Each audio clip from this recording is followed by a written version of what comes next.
नजर उनकी धनुष के ऊपर पड़ गई, धनुष टूटा पड़ा था। सो और ज्यादा क्रोध परशुराम जी को, और परशुराम जी ने कहा कि ये बताओ कि इस धनुष को किसने तोड़ा है। अब तो सारी सभा में बिल्कुल चुपचाप, कोई जवाब नहीं दे रहा है। कौन उलझे, कोई प्रणाम करने भी नहीं जा रहा है। क्यों?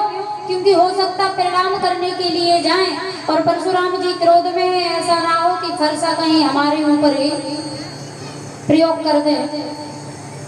दूर से ही सबने अपना अपना नाम लेकर के, अपने अपने पिताजी का नाम लेकर के सबने दूर से ही प्रणाम कर लिया। लेकिन परशुराम जी के समक्ष जाकर के किसी ने प्रणाम नहीं किया, क्योंकि परशुराम जी ब्राह्मण हैं और ब्राह्मण के पास शस्त्र भी रहता है और शास्त्र भी रहता है। आज परशुराम जी के हाथों में जब फरसा लिए सबने देखा तो सबके सब चिंतित हो गए। और आज भगवान राम बैठे हुए हैं। परशुराम जी ने कहा कि ये धनुष किसने तोड़ा है, अगर कोई बता दे तो ठीक है, वरना एक तरफ से हम सारे राजाओं को मार देंगे। अब तो राजाओं ने विचार किया कि धनुष भी हमने नहीं तोड़ा और मरना भी पड़ेगा, बिना गलती के मरे जा रहे हैं। तो एक दूसरे से कहते हैं कि भैया बता दो, राम की तरफ इशारा कर दो, क्यों हम फालतू संग में मर जाएंगे। और आज परशुराम जी ने कहा कि जनक जी का जितना राज्य है मैं 1 मिनट में श्राप देता हूँ कि ये भस्म हो जाए। अगर कोई बताता है कि धनुष किसने तोड़ा है तो ठीक है, वरना मुझे श्राप देने में टाइम नहीं लगेगा। सो आज भगवान राम स्वयं उठ करके हाथ जोड़ करके खड़े हुए और प्रणाम करने लगे। और जैसे ही प्रणाम किया तो विश्वामित्र जी की तरफ परशुराम जी ने देखा और कहा कि ये कौन है। तो तुरंत उन्होंने परिचय दिया, राम लखन दशरथ के बेटा, ये भगवान है, नारायण है, ये समझ लो अवतार लेकर के आए हैं। और परशुराम जी ने जब इतना सुना तो परशुराम जी ने कहा कि अच्छा, तो धनुष किसने तोड़ा है। तब भगवान राम ने हाथ जोड़ करके कहा कि वही ये कोई एक दास तुम्हारा, आपके कोई दास ने ही तोड़ा है। परशुराम जी ने कहा कि सीधा बताइए धनुष किसने तोड़ा है। राम जी ने कहा कि ये मान लीजिए कि आपके सामने ही खड़ा है धनुष तोड़ने वाला, अपराध करने वाला। परशुराम जी ने कहा कि आपने धनुष तोड़ा, आपको देख करके लग तो नहीं रहा है कि आपने धनुष को तोड़ा है। आप तो बड़े छोटे लग रहे हैं और धनुष बड़ा कठोर था, क्या सच में आपने धनुष को तोड़ा है। राम जी ने कहा कि हाँ, हमने ही धनुष को तोड़ा है। आज जब परशुराम जी ने कहा कि इस धनुष को बिना मेरी आज्ञा के क्यों तोड़ा, तो लक्ष्मण जी ने कहा कि एक बात बताओ, क्या इस धनुष का ठेका आपने ले रखा था, ये किसका था। परशुराम जी ने कहा कि था ये भगवान शंकर का, भगवान भोलेनाथ का। तो कहा कि शंकर जी ने किसको दिया था। परशुराम जी ने कहा कि जनक जी को दिया था। तो लक्ष्मण जी ने कहा कि शंकर का धनुष था, दिया गया जनक को, अब आपको इसमें क्या परेशानी है। या तो भगवान शंकर आपको दे जाते, आपकी जिम्मेदारी है, आप देखना। अरे जनक जी को दे करके गए थे और जनक जी ने स्वयं ये प्रतिज्ञा की है, जनक जी खुद तुड़वाना चाहते थे। और क्यों तुड़वाना चाहते थे, ऐसी कठोर प्रतिज्ञा जनक जी ने क्यों ली। क्योंकि जब जानकी जी एक बार छोटी थी, जनक जी का रोज का नियम था, स्नान करने के लिए जाते थे और भगवान भोलेनाथ का दिया हुआ जो धनुष था उसके पास बैठ करके भगवान भोलेनाथ की आराधना करते थे, पूजन करते थे। जब तक जनक जी स्नान करने जाते थे तब तक माता सुनैना गाय का गोबर लेकर के धनुष के आसपास चारों तरफ गोबर लेकर के उससे लेपन करती थी, चौक पूरती थी, पूजा करने के लिए पुष्प एकत्रित करके रख दिया करते थे। जनक जी आते थे स्नान करके और तुरंत पूजन करने लगते थे। एक दिन की बात, जनक जी जैसे स्नान करने के लिए निकले, इधर महारानी सुनैना किसी कार्य में व्यस्त थी। तो सुनैना ने विचार किया कि इधर जनक जी आने ही वाले होंगे और इधर मैं व्यस्त हूँ तो जा भी नहीं सकती।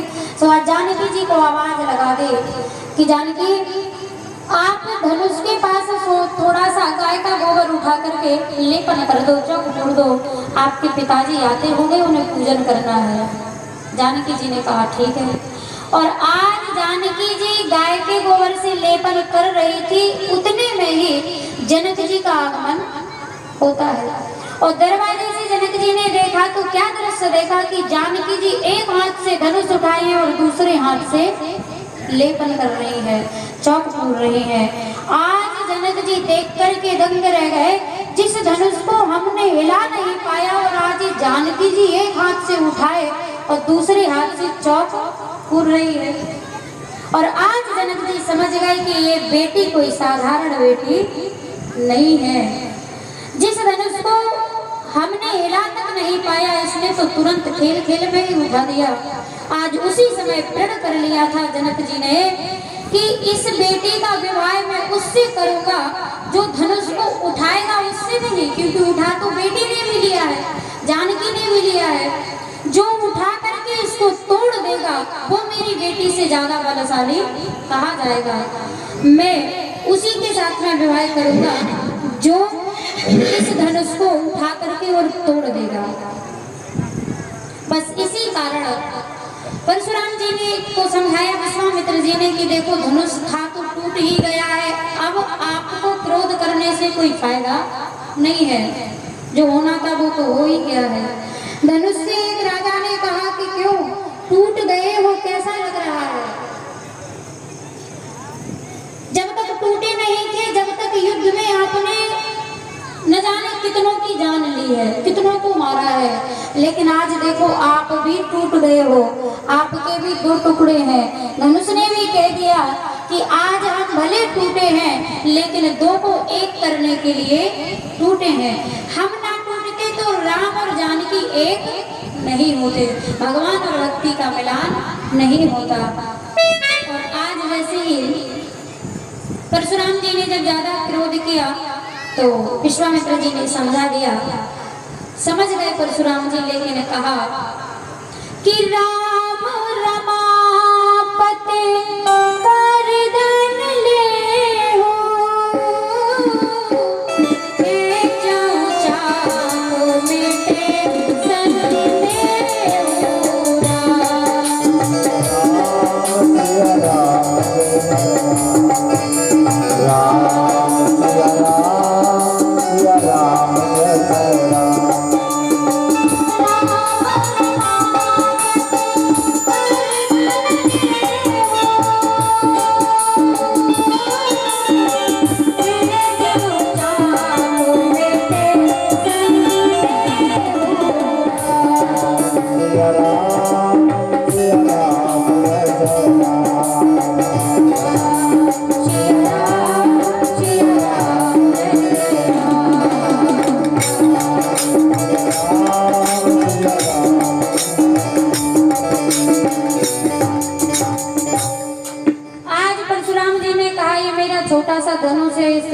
पकड़ के आप इसकी चाप अगर चढ़ा दो तो मैं मान जाऊंगा कि आपने ही धनुष को तोड़ा है। आज परशुराम जी ने जैसे ही धनुष को पहुंचाया राम तरफ तो अपने आप धनुष की प्रतिष्ठा चढ़ जाती है। परशुराम जी समझ गए कि ये कोई और नहीं है, यही नारायण है, यही भगवान है। बारंबार दोनों भाइयों को प्रणाम करते हुए, बारंबार क्षमा याचना करते हुए आज परशुराम जी पुनः अपने भगवान भोलेनाथ के भजन करने के लिए लौट जाते हैं। और आज पुनः भगवान परशुराम जी भगवान शंकर की आराधना करते हैं। आइए 2 मिनट भगवान शंकर के चरणों में, उसके बाद में अयोध्या बारात लेकर के अभी मिथिला पहुंचना है। बोल गोविंद भगवान की आ जाना भोले बाबा। जय श्री राम, जय श्री राम। कौन कौन शंकर जी को बुलाना चाहता है?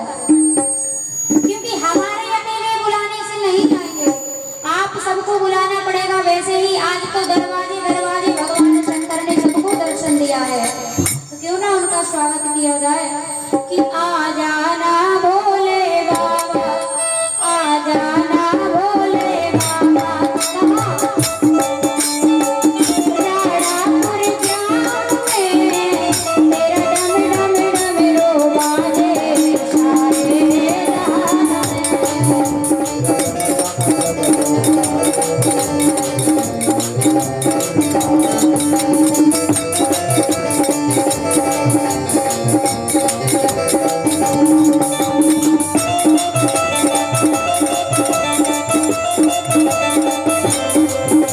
है